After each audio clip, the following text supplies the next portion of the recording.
નમસ્કાર, દીપોત્સવ સ્પેશિયલ બની મેનેજરમાં હું પ્રીતિ દલાલ તમારું સ્વાગત કરું છું.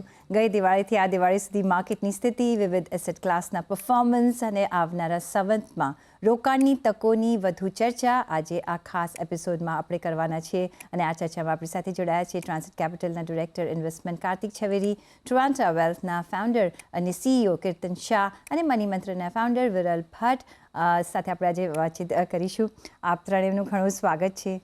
વેરી હેપી દિવાળી બધા તમને પણ. અને માર્કેટમાં હવે કાર્તિકભાઈ દિવાળી દેખાઈ રહી છે. યસ, એક થોડો સ્પાર્ક્સ દેખાઈ રહ્યા છે, કારણ કે ઘણા બધા જે અનસર્ટનિટી હતી હવે સર્ટનિટીમાં આપણે એક ટ્રાન્ઝિટ થતાં આપણે જોઈ રહ્યા છે. કઈ રીતના તમે જુઓ છો ગિવન ધ સિચ્યુએશન? અને જો આ સિચ્યુએશનમાં આપણે ફેરબદલાવ જોતા રહીએ તો આગલું સંવત, કારણ કે હવે આપણે ફ્યુચર પર નજર રાખવાની છે, કઈ રીતના બની શકે છે? કઈ રીતના જે આ સંવતમાં થોડી નિરાશા મળી છે, જો કે પ્રેશિયસ મેટલે એને સંભાળી લીધું છે, આગલા સંવતમાં કોણ સંભાળશે? બિકોઝ હવે પ્રેશિયસ મેટલ હવે વેલ્યુએશન વાઇઝ હવે ઘણા ઊંચા જતા રહ્યા છે, રાઈટ? કઈ રીતના જોવાનું, કઈ રીતના નિવેશ કરશો? એટલે એટલી બધી વસ્તુઓ છે ને કે આની ચર્ચા કદાચ 3 દિવસ સુધી ચાલે. પણ સૌથી પહેલાં તો આપણા દર્શકોને બધાને દિવાળીની શુભેચ્છા અને તમારી ટીમને પણ. સો there is a lot of confusion. ઘણી બધી વસ્તુઓ થઈ રહી છે. ઓકે, ગ્લોબલી જોઈએ તો ઇન્ડિયન માર્કેટ રાઈટ બોટમ ઉપર છે. ઘણી બધી વિદેશી માર્કેટ છે જે ઘણી ઊંચી છે.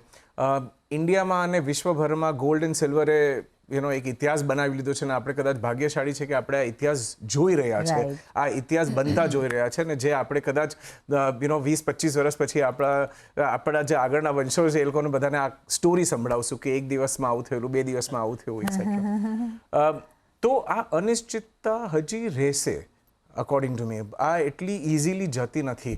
તમે દુનિયામાં ક્યાંય પણ નજર કરો, અમેરિકાથી નજર કરો તો લગભગ એ તો એક અલગ જાતનું યુદ્ધ બધા આખા વિશ્વભર સાથે કરી રહ્યું છે.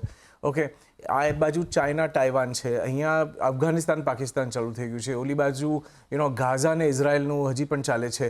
અને એક દિવસ એવા સમાચાર આવે છે કે બધું શાંત થઈ ગયું, બીજા દિવસે સમાચાર આવે છે કે પાછી થોડા સ્પાર્ક્સ થઈ ગયા, કે થોડી મિસાઇલો ફૂટી. આ બધામાં ન્યુટ્રલ અત્યારના ભારત છે, અને ન્યુટ્રલ ભારત છે, બરાબર છે. ભારતમાં પણ કદાચ કંઈક વસ્તુ આપણે એમ ઈચ્છા કરીએ કે ના થાય, કોઈ જાતનું ડિસ્ટર્બન્સ ના આવે, પણ we have to be ready. અને એના જ કારણે ગોલ્ડ સિલ્વર એ જે દર્શાવ્યું છે જે પરફોર્મન્સ એ ચાલતું રહેશે. એટલે અત્યારે છે ને 2-3 વસ્તુ થઈ ગઈ છે. ગોલ્ડ સિલ્વર તો મારા ખ્યાલથી 26માં તો ડેફિનેટલી આગળ વધતું જ એક ઇન્વેસ્ટમેન્ટ ક્લાસ રહેશે. અહીંયાથી આ લેવલથી પણ ઘણું આગળ જશે. You were the one who told કે ગોલ્ડ ને સિલ્વર ભાગશે ઘણા વખત પહેલા. અને એ ભાગવાનો અત્યારે છે ને ઘણા બધા કારણો ભેગા થઈ ગયા છે. તો એક સાઈડ ઉપર ઇન્ડસ્ટ્રીયલ ડિમાન્ડ તો જે ઓલવેઝ હતી એ તો છેલ્લા 5 વર્ષથી છે, અને ઇન્ડસ્ટ્રીયલ ડિમાન્ડ વધતી જાય છે, અને વધે છે કઈ રીતે? ટનોના હિસાબે વધે છે. એવું નથી કે આ ઇન્ડસ્ટ્રીને 20-25 કિલો જોઈએ છે, આને જોઈએ છે. આપણે હિસાબ લગાડો, 300 ગીગાવોટની જો રિન્યુએબલ પાવર કરવું હોય તો બહુ જ જબરજસ્ત ડિમાન્ડ ટનોના હિસાબે છે. એટલે એ થશે. સાથે સાથે કારણ કે ડોલર, કારણ કે અમેરિકા, કારણ કે ચાઇના, આ બધી વસ્તુઓથી લોકોને બહુ અત્યારે અનકમ્ફર્ટેબલ લાગે છે. એટલે વિશ્વભરની સેન્ટ્રલ બેન્ક્સ મેક્સિમમ ખરીદી રહ્યું છે. એટલે આ ડિમાન્ડ સડનલી તો કાંઈ ફેરફાર નથી થવાનો. એટલે મને લાગે છે કે જ્યારે સુધી સ્થિરતા નહીં આવે આખા વિશ્વભરમાં, ત્યાં સુધી આગલા 1 વર્ષ 2 વર્ષ તો આ ડેફિનેટલી સોના ચાંદીનો સમય રહેશે. એટલે એનું એલોકેશન વધારવું હોય તો ડેફિનેટલી વધારો. કેટલું એટલે અત્યારના કેટલું એલોકેશન આપણે વધારીએ? આપણે નોર્મલી 5-10% કહેતા હોઈએ છીએ. અત્યારે તમે 20-25% પણ જશો તો પણ ચાલશે.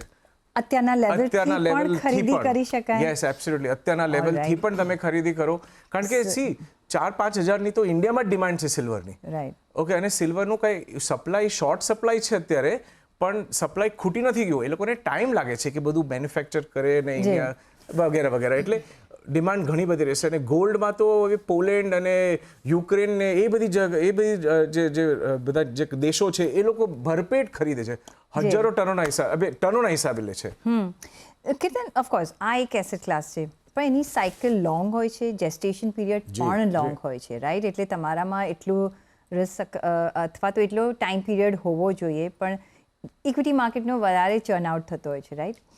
સો પણ બીજા ઘણા બધા નવા એવન્યુઝ આપણે જોઈ રહ્યા છીએ જો માર્કેટમાં ઇન્વેસ્ટ કરવું હોય, અને where we are little behind but the world is going on. એ છે આઈટી અને એઆઈ, ડેટા સેન્ટર, પછી તમે જુઓ alternative energy, they are so many avenues which you can bank upon for the future, જે લોંગ ટર્મ ઇન્વેસ્ટમેન્ટ કરવા માંગે છે. એવા કયા પોકેટ્સ છે કે ત્યાં તમે ધ્યાન રાખશો કે ત્યાં અત્યારના ઇન્વેસ્ટમેન્ટ કરી જ દેવું જોઈએ? બિકોઝ આપણે પાછળ નથી રહેવું, રાઈટ? આપણે આપણો વે ફોરવર્ડ જો જોવું હોય તો અત્યારના ઇન્વેસ્ટમેન્ટ કરવા જેવા એરિયાઝ તમને કયા લાગે છે? પ્રીતિબેન, પહેલાં તો ફર્સ્ટ તમે જે પોઈન્ટ રેઝ કર્યો કે ગેસ્ટેશન પીરિયડ અને સાયકલ્સ બહુ મોટી છે મેટલ્સમાં. એક સિમ્પલ ડેટા પોઈન્ટ આપું છું. આઈ થિંક સિલ્વર આજે જે પ્રાઇસ પર ટ્રેડ કરે છે એને 45 યર્સ લાગ્યા છે લાસ્ટ હાઈ ક્લોઝ કરતાં. 45 યર્સ. અને ગોલ્ડમાં છેલ્લા 25 વર્ષમાં એવી 3 સાયકલ્સ આવી છે, એક 9 વર્ષની અને 2 7 વર્ષની, જેમાં એ લોકોએ લાસ્ટ પીકને ક્રોસ કરવા માટે એટલો ટાઈમ લીધો. 9 વર્ષ, 7 વર્ષ ને 7 વર્ષ. તો જ્યારે પણ પ્રેશિયસ મેટલમાં તમે બેટ કરો છો, આઈ થિંક આ સાયકલ્સ યાદ રાખવી બહુ જરૂરી છે. ઓફકોર્સ આર્ગ્યુમેન્ટ એ થઈ શકે છે કે આજે સિચ્યુએશન બહુ અલગ છે વર્સિસ ઇન ધ પાસ્ટ, પણ I think as a retail investor ધ્યાનમાં રાખવું મારા હિસાબે જરૂરી છે. Equity market cycle, equity market cycles બહુ નાની છે ઇન જનરલ, પણ હવે તમે સ્મોલ કેપ્સ જુઓ, છેલ્લા 25 વર્ષનો રોલિંગ ડેટા આઈ થિંક 7 વર્ષની સાયકલ છે, મિડ કેપ 5 વર્ષની છે અને લાર્જ કેપ 3 વર્ષની છે, રાઈટ? અને સિલ્વર 45 યર્સ, બહુ ફરક છે. ઓફકોર્સ આજે સિચ્યુએશન બહુ અલગ છે સિલ્વરમાં, એટલે કદાચ પાસ ઇરેલિવન્ટ હોઈ શકે. પણ જેવી રીતે તમે કીધું કે પ્રોબેબલી ઘણા બધા એવા સેક્ટર્સ છે જે ગ્લોબલી બહુ આઉટસ્ટેન્ડિંગલી પરફોર્મ કરે છે ને ઇન્ડિયામાં નથી કર્યું. જેવી રીતે લેટ્સ સે એઆઈ. હવે આજે તમે જુઓ છો ડાઉ કે એસએનપી કે નેસ્ડેક, એના એટલે એ લોકોનું પરફોર્મન્સ છેલ્લા 2 વર્ષનું બહુ સિગ્નિફિકન્ટલી હાઈ છે અને ઇન્ડિયામાં ટાઈમ કરેક્શન ચાલે છે, રાઈટ? છેલ્લા 1 વર્ષનું નિફ્ટીનું રિટર્ન ઓલમોસ્ટ 0 છે. પણ તમે ડેટા થોડો હજી વધારે ડીપ ડાઇવ કરશો તો તમને ખબર પડશે કે એસએનપી 500નું 78% રિટર્ન ખાલી એ લોકોના ટોપ 10 સ્ટોક્સ છે. 10 સ્ટોકે 78% રિટર્ન આપ્યું છે આખા એસએનપી 500નું, અને એમાંથી 7 થી 8 કંપનીઝ ટેક છે અને બધી એઆઈમાં ઇન્વેસ્ટ કરે છે. તો આઈ થિંક જે આપણે યુએસમાં સ્પેસિફિકલી જોઈએ છે, જે રેલી આવી છે, એ લાર્જલી એઆઈ ઇન્વેસ્ટમેન્ટ્સથી આવી છે. હવે આજે કોઈએ એઆઈમાં પૈસા એ પોઝિટિવ કરશો કે લિટલ તમને બીક લાગશે ત્યાં? કારણ મને કે હવે બબલ જો આમ તેમ થાય છે, then what? At least in AI આપણે સમજવાની એ જરૂરત છે કે ઘણા બધા લોકોએ ઓલરેડી ઘણું બધું ઇન્વેસ્ટમેન્ટ કરી નાખ્યું છે એઆઈમાં. હું ગ્લોબલ વાત કરું છું અત્યારના at this point in time.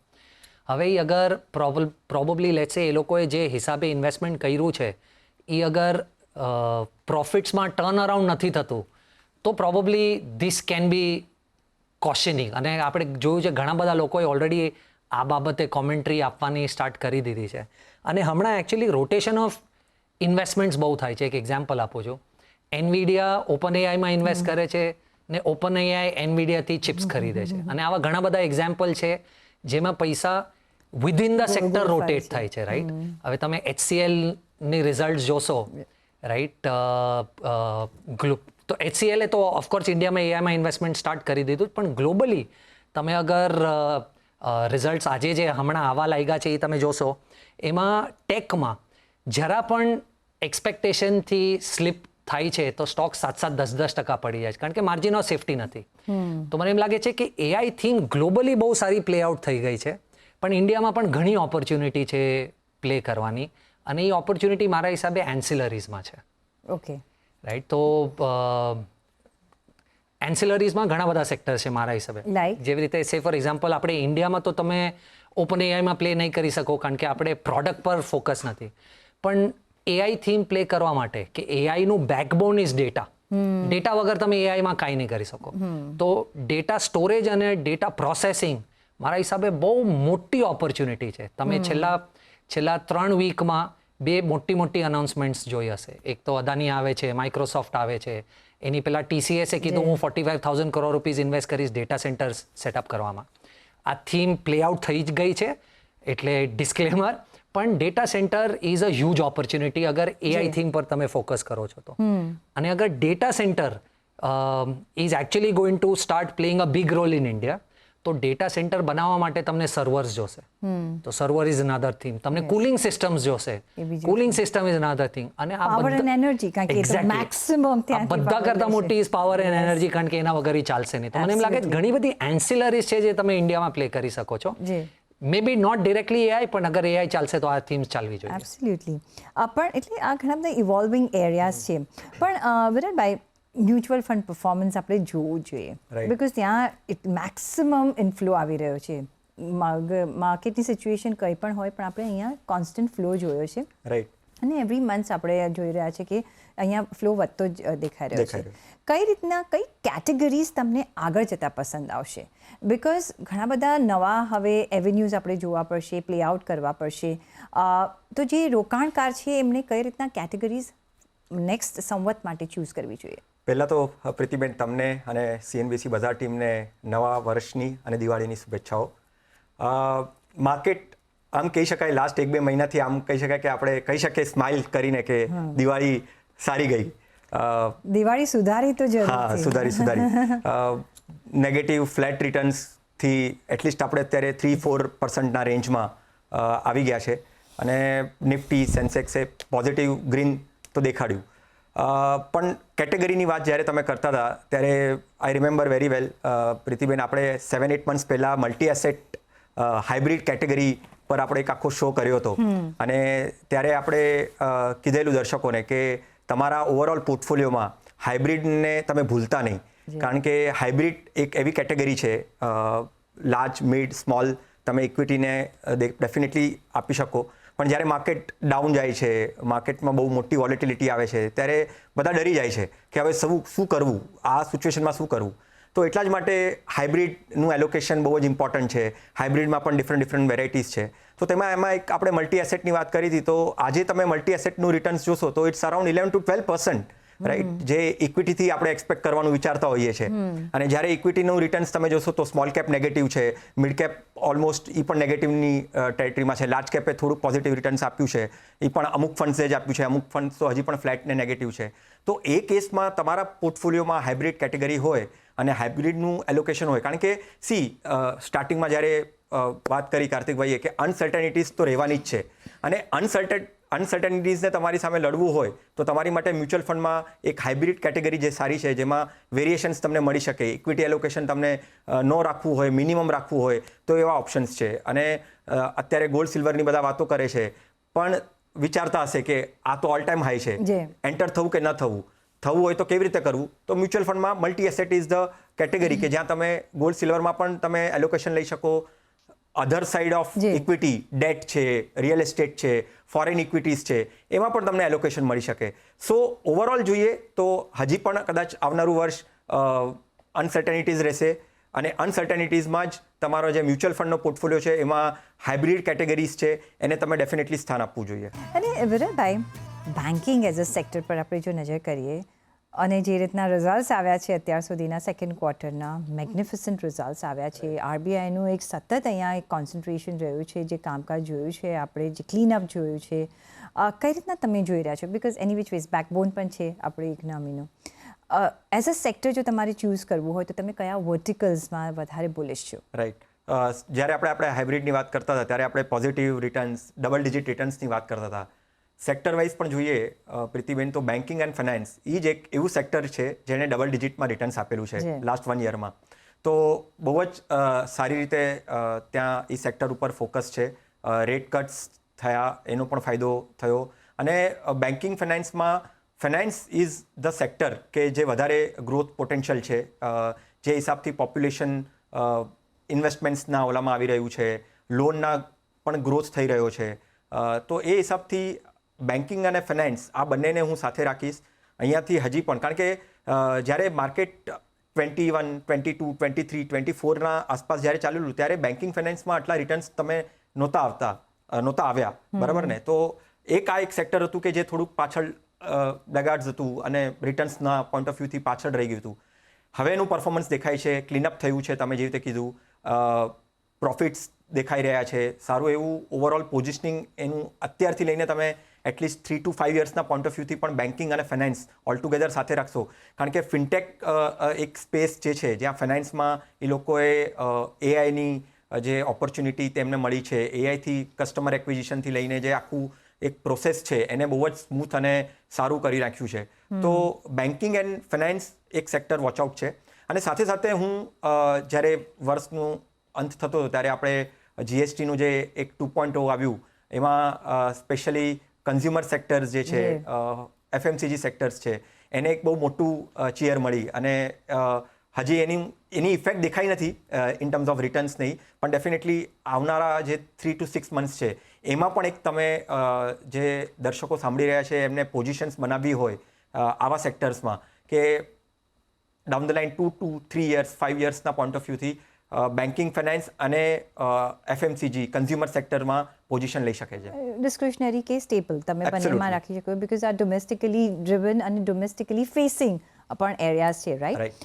પણ કીર્તન, હા, લિક્વિડિટી માર્કેટમાં ઘણી બધી છે, રાઈટ? અને ન્યૂ ઇશ્યુઝ આપણે કેટલા બધા આવતા જોઈ રહ્યા છે. અને એમાંથી ઘણા બધા ઇશ્યુઝ ઇન્ટરેસ્ટિંગ છે, એક ન્યૂ એજ બિઝનેસીસના છે, વિચ વિલ ફ્યુચરમાં મે બી એનું ઘણું બધું મહત્ત્વ આપણે પ્લે આઉટ થતાં જોઈ શકીએ છીએ, બિકોઝ ગ્લોબલ કન્ટ્રીઝમાં છે જે એવી રીતે કે ઈ કોમર્સ પ્લેટફોર્મ આખું ડિજિટાઇઝેશનનું આખું જોયું, તમે એઆઈ કહ્યું, કઈ રીતના તમે જોયો છો, એ કયા જેવા નવા સ્પોટ્સ છે કે જ્યાં તમે ધ્યાન રાખી શકો છો રોકાણ માટે? આઈ થિંક કારણ કે આપણે એઆઈ પર ચર્ચા કરીએ છીએ, આઈ થિંક ઘણા બધા ડિરેક્ટલી ઇનડિરેક્ટલી રિલેટેડ સેક્ટર્સ છે જેની પર ફોકસ કરી શકીએ. Semiconductor is a very interesting one, કારણ કે અલ્ટિમેટલી ઓફકોર્સ આપણે હજી પણ while we love what India does and we are Indians largely, પણ આપણે ઇન્ફ્લુઅન્સ ત્યાંના માર્કેટ, પણ આપણે હજી સેમિકન્ડક્ટર એઝ અ સ્પેસમાં બહુ જ પાછળ છે. એ લોકો 2NM 3NM મેન્યુફેક્ચરિંગ પર કામ કરે છે ને આપણે હજી 12 અને 13 પર કામ કરે. પણ I think it's a very interesting space. Government પણ અત્યારના રિયલાઇઝ કરે છે કે આ સ્પેસ પર આપણે ફોકસ નહીં કરીએ તો ઇન્ડિપેન્ડન્સ નહીં રહી શકે અને આપણે અલ્ટિમેટલી યુએસ ને ચાઇના પર ડિપેન્ડન્ટ રહીશું, ગમે તે થઈ જાય. અને જે હિસાબે આજે યુએસ ને ચાઇનાની વચમાં જે ચાલે છે, I think it's a clear message for somebody like us જે ઇન્ડિપેન્ડન્ટ નહીં થઈએ તો આજ નહીં તો કાલે જે યુએસ ને ચાઇનાની વચમાં થાય છે એ આપણીને કોઈની બીજાની વચમાં થશે. તો I think semiconductor is a space જે આપણે ડેફિનેટલી કેનોટ રૂલ આઉટ. કારણ કે આજે તમે સેમિકન્ડક્ટર સ્પેસમાં પણ જોશો, લાર્જલી તો વર્લ્ડમાં 3 જ કંપની છે, રાઈટ? એનવીડિયા જે ડિઝાઇન કરે છે, બીજી કંપની જે પાર્ટ્સ મેન્યુફેક્ચર કરે છે, અને ત્રીજી કંપની જે મશીન્સ મેન્યુફેક્ચર કરે છે. 90% એ સેમિકન્ડક્ટરનો બિઝનેસ આ 3 કંપનીઝની વચમાં જ સ્પ્રેડ છે. મને એવું લાગે સેમિકન્ડક્ટર એક બહુ ઇન્ટરેસ્ટિંગ સ્પેસ છે. પણ વાઇલ આપણે ઇવોલ્વિંગ થીમની વાત કરીએ, મને એમ લાગે છે કે આપણે સેટ થીમને ના ભૂલવું જોઈએ. હું થોડો મોમેન્ટમ ઇન્વેસ્ટિંગ કરતાં હું થોડો વેલ્યુ ઇન્વેસ્ટિંગ તરફ વધારે ગ્લુડ છું. મને એમ લાગે છે આઈટી, કારણ કે આપણે એઆઈ વાત કરતા હતા, આઈટી બહુ ઇન્ટરેસ્ટિંગ સ્પેસ છે આજે. મને એમ લાગે બધાએ આઈટી રાઇટ ઓફ કરી નાખ્યું છે, કારણ કે એ લોકોને એમ લાગે છે કે હવે કોડિંગ તો કેટલું સિમ્પલ થઈ ગયું છે, આઉટસોર્સિંગ ઇન્ડિયાને ઓછું થઈ જશે, વિચ ઇઝ વાય 20-25% આજે તમને લાર્જ આઈટી સ્ટોક્સ નીચે મળે છે જ્યારે નિફ્ટી ઓલમોસ્ટ ફ્લેટ છે. તો મે બી વેલ્યુ બાઇંગ તરીકે તો એક માર્જિન ઓફ સેફ્ટી છે. અને તમે અગર રિઝલ્ટ્સ લેટલી ફોલો કરો, TCS ઓલરેડી કહી દીધું અમે ડેટા સેન્ટર્સમાં ઇન્વેસ્ટ કરવાના છે, એણે 1-2 નાની એઆઈ કંપનીઝ બાય કરી છે, ઓર્ડર બુક પણ એ લોકોની 100%. તો મને એમ લાગે છે કે IT is a very interesting old business that તમે આજે definitely you can look. Definitely. પણ Kartikbhai, defence as a story, જે ડોમેસ્ટિકલી આપણે જોઈ રહ્યા છે, અગેન એનું લોંગ પીરિયડ હોય છે, પણ મેક ઇન ઇન્ડિયા હોય એનો એક રોલ અહીંયા પ્લે થઈ રહ્યો છે. ચાઇના +1નું જો આપણે જોવું હોય એ પોઈન્ટ ઓફ વ્યૂથી, તો તમને કયા એરિયાઝ લાગે છે કે વી શુડ બી ઇન્વેસ્ટેડ? આપણે વચ્ચે ચાઇના +1, યુરોપ +1ની આપણે ઘણી બધી વાતો કરી છે, રાઈટ? એ બધા થીમ્સમાં આપણે પકડવું હોય તો આપણા પોર્ટફોલિયોમાં કઈ રીતના એનું ઇન્ક્લુઝન કરશું, અને ઓવરઓલ પોર્ટફોલિયોમાં કયા સેક્ટર્સ હોવા જોઈએ? ઓકે, સો આપણે ઉપરથી ચાલુ કરીએ. ફોર એક્ઝામ્પલ, ઓકે, તો પહેલાં તો આપણે ગોલ્ડ એન્ડ સિલ્વર માટે 10% સાઈડ ઉપર મૂકી દઈએ, એટલે 100 રૂપિયામાંથી 10 ત્યાં નાખી દીધા, એટલે 80 રૂપિયા બચ્યા. હવે 80 રૂપિયામાંથી ડિફેન્સ લોંગ ટર્મ સ્ટોરી નથી. એકચ્યુઅલી ડિફેન્સમાં આપણા દેશની મહત્વાકાંક્ષા એટલી બધી મોટી છે, અને દર થોડાક દિવસે આપણે એક નવી વસ્તુઓ ખબર પડતી જાય છે. યુ સી કે આપણી આ શિપે આ ફલાણી મિસાઇલ લઈને આ લોકો અહીંયા પહોંચી ગયા તો વર્લ્ડ આ બધી એક એક ડગલા ને પગલા ઉપર છે ને આખી વિશ્વ આમ શોક થઈ જાય છે કે આ હિન્દુસ્તાન શું કરી રહ્યું છે. એટલે ડિફેન્સ એક બહુ મજબૂત સ્ટોરી છે, બહુ પાવરફુલ સ્ટોરી છે. એટલે ડિફેન્સમાં પણ આપણે ઇન્વેસ્ટ કરી શકીએ. એટલે આપણે સેક્ટર્સમાં આવીએ એટલે 20% સમજો આમ પ્રેશિયસ મેટલ્સમાં જતા રહ્યા, બાકીના 30 to 40% તમે સેક્ટર્સમાં આવી શકો છો. હવે સેક્ટર્સમાં for example defence, fantastic idea, right. પછી આ બેન્કિંગ છે જેમ વીરેલે કીધું, ટેકનોલોજી, પણ technology I would like to play slightly differently. Technology જગ્યાએ આજની તારીખમાં બહુ ઇઝી છે અમેરિકન પોર્ટફોલિયો ખોલવું. અમેરિકામાં ધ રીઝન અમેરિકા આટલું બધું આગળ ચાલી ગયું છે આ 2025ના વર્ષમાં, કારણ કે એ લોકોના કોર્પોરેટ પ્રોફિટ બહુ જબરજસ્ત આવ્યા છે. અને ખાલી આઈટી કંપનીઝ નથી આવી, એટલે ત્યાં છે ને ઘણી બધી કંપની છે. હવે ફોર એક્ઝામ્પલ કન્ઝ્યુમર કંપની છે, જે આપણી ટાઈપની જે ઝોમેટો છે એવી ટાઈપની કંપની ત્યાં પણ છે. તો એ કંપનીએ પણ બહુ સરસ રિઝલ્ટ કર્યા છે. હું ઇન્વેસ્ટ કરું છું, મને ખ્યાલ છે, અને એની બેલેન્સ શીટ પણ અમે સ્ટડી કરીએ છીએ. બહુ જબરજસ્ત ઓપોર્ચ્યુનિટી છે અમેરિકામાં પણ. અચ્છા, અમેરિકામાંથી તમને બાકી આખા વર્લ્ડમાં ઇન્વેસ્ટમેન્ટ કરવાનું ચાન્સ મળે છે. એટલે તમે અમેરિકામાં ETF લો તો તમે એ ETFમાંથી તમે ચાઇના પણ ઇન્વેસ્ટ કરી શકો છો, રોમેનિયા, પોલેન્ડ, એટલે મીન્સ આ એક્ઝામ્પલ છે, હંગરી, તમે બધી બાજુ ઇન્વેસ્ટ કરી શકો છો. એટલે એક 10% તમારો પોર્ટફોલિયો જો ઇન્ટરનેશનલને આપો ને તો પણ તમારી પાસે વિકલ્પ ઘણા બધા ખુલી જશે ને. આપણે અલગ રીતે આની ચર્ચા કરશું. બાકી આપણી જે રેગ્યુલર સ્ટોરી છે, manufacturing, make in India, China +1 એ કહો, અને જે ફાઇનલી જે આપણું ઇન્ફ્રાસ્ટ્રક્ચર છે, એટલે એને પણ ભૂલવા જેવું નથી. એટલે આ બધી વસ્તુમાં જો બીજા 40% પૈસા આપણે નાખીએ ને તો 40 અને 20 થઈ ગયા, બચ્યા 40. એ 40માંથી એટલીસ્ટ 15% મિડ કેપ, સ્મોલ કેપમાં, અને 10% એઝ અ હાઇજીન ફેક્ટર આપણે લાર્જ કેપમાં રાખીએ તો આ એક પોર્ટફોલિયો પણ બની શકે. આપણી બધી બાજુ ઓપોર્ચ્યુનિટીનો આપણે ફાયદો લઈ શકીએ, અને અલગ અલગ ક્ષેત્રમાં જેટલી પણ વસ્તુઓ થાય છે એ બધાનો ફાયદો લઈ શકીએ. કાલ ઉઠીને કદાચ શું ખબર કે આપણે ઇન્ડિયામાં ડેટા સેન્ટર ફંડ આવશે, એટલું જબરજસ્ત ઇન્વેસ્ટમેન્ટ થઈ રહ્યું છે, ઇન્ડિયન કંપનીઝ કરી રહ્યા છે. અત્યારે US નંબર 1 છે, પણ એ વસ્તુ ઇન્ડિયામાં ઘણી ફટાફટ શિફ્ટ થઈ જશે. અને ઓલરેડી કંપનીઝ બહુ બધું કામ કરે છે. એન્સિલરી, જેમ કીર્તને કીધું, કેટલી બધી એન્સિલરી કંપનીઝ છે, કુલિંગથી લઈને સિચ્યુએશન્સ અને ટ્રાન્સફોર્મર્સ ને પાવર સિસ્ટમ્સ, અને પછી જે ટ્રાન્સફોર્મર્સ છે, ડેટા કેબલિંગ્સ કંપનીઝ છે, ઘણી બધી છે. કારણ કે ડેટા આખું જે ફાર્મ છે, કદાચ એમાં રિયલ એસ્ટેટ પણ આવી જાય, યુ ડોન્ટ નો. એટલે કેટલી બધી વસ્તુઓ ઇન્વોલ્વ છે આ એક બિઝનેસમાં. એટલે ડિફેન્સ, પછી ડેટા સેન્ટર્સ, આ બધું છે ને 10-10 વર્ષની થીમ્સ છે આપણા માટે. આ મેટલ્સ તો કદાચ એટલીસ્ટ 3-4 વર્ષ તો દેખાય છે, પછી આગળનું જોશું. So in whole and whole આપણે જોઈ રહ્યા છીએ કે these are all the signals and signs of Yes. market booming, economy booming, અને Absolutely. both will work for each other, right? એટલે Absolutely. ઇકોનોમી બૂમ થશે તો માર્કેટ વિલ બૂમ, India અને તો ચાલશે. કોર્પોરેટ્સ ના રિઝલ્ટ સારા આવશે ને ઇન્ડિયા ચાલશે. મને ઇન્ડિયા તો લાગે દોડશે. દોડી જ રહ્યું છે, અને ચાલશે. ઓનલી થિંગ કે એક વર્ષનો વ્યૂ લઈને નહીં, પણ at least of course long term view લઈને જ આપણે ચાલવાનું છે, બીકોઝ એક વર્ષમાં કંઈ જ નહીં થાય. કોઈ બી ચેન્જીસ એક વર્ષમાં થતા નથી. વોટ વી વોન્ટ કે આપણા જે રિટર્ન્સ છે, ઇન્ફ્લેશન અત્યારના ઓછું છે, પણ બધાનો ઇન્ફ્લેશન રેટ બધાનો પાછો એઝ આવશે. અ ઇન્ડિવિજ્યુઅલ પણ આપણો Yes, અલગ yes, હોય yes. છે, રાઈટ? સો એ બીટ કરવું જોઈએ. અને એ સિચ્યુએશનમાં આપણે જોઈએ તો we are in win win situation. 100%. જો આપણું રાઇટ ઇન્વેસ્ટમેન્ટ અને રાઇટ એરિયાઝમાં ઇન્વેસ્ટમેન્ટ હોય તો ઓફકોર્સ આપણું ઇન્વેસ્ટમેન્ટ આપણા માટે કામ કરશે. પણ ઓન ધેટ નોટ ઘણો આભાર કાર્તિકભાઈ, My pleasure. કીર્તન અને Thank you so વિરલભાઈ અમારી સાથે જોડાવા બદલ. A very happy Diwali to you, a very happy new year to you. અને આપણે ઓફકોર્સ આગલા દિવસોમાં બી મળતા જ રહીશું ને આ વર્ષને કેવી રીતે ચલાવવાનું, કે આ વન ઓનલી શો નથી. અમે જણાવતા રહીશું, અમે યાદ કરાવતા રહીશું કે ભાઈ હવે આ સંવતમાં, નવા સંવતમાં રોકાણ તમે કઈ રીતના કરશો. પણ અત્યારના માટે બસ આટલું જ. પણ તમે જોડાયેલા રહેજો CNBC બજાર સાથે. નમસ્કાર.